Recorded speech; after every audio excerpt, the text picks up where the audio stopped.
من بر فراز قله کوهی هستم که آثار بجامانده از نیایشگران آیین میترائیسم دیده می شود.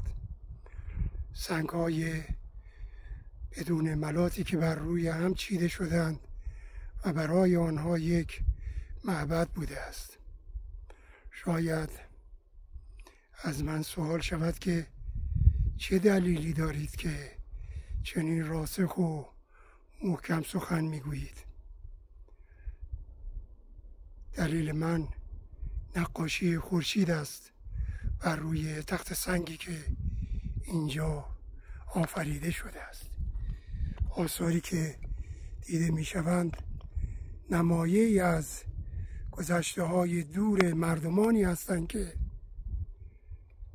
بر فراز کوه‌ها، بر بلندای کوه‌ها که به خورشید نزدیکتر باشند و نخستین طلوع و دمیدن خورشید را ببینند آفریده شدند. و امروز من این گزارش رو تقدیم شما میکنم با نقاشی که از خود به یادگار گذاشت.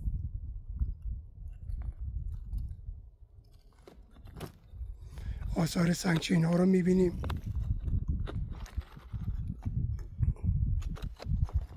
دقیقاً بر قله کوه هستش و طی گذر زمان این دیوارها فرو ریختند و فقط آثار وجودی آنها رو ما میبینیم. اما چیزی که برای ما جالب هستش و عنوان یک سند به ما این نگاه رو میدهد که محکمتر و قویتر اظهار نظر کنیم، وجود نقش خورشید بر این تخت سنگ است. خورشید مظهر نور، مظهر گرما و مظهر روشنایی.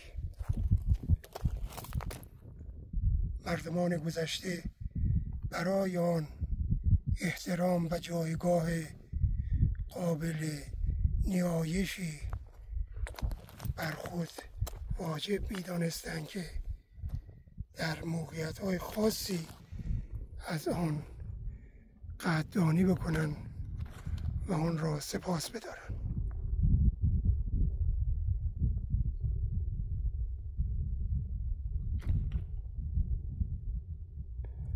و در چند قدمی ما معدنکاران در حال تخریب این نقاشی های کهن هستند.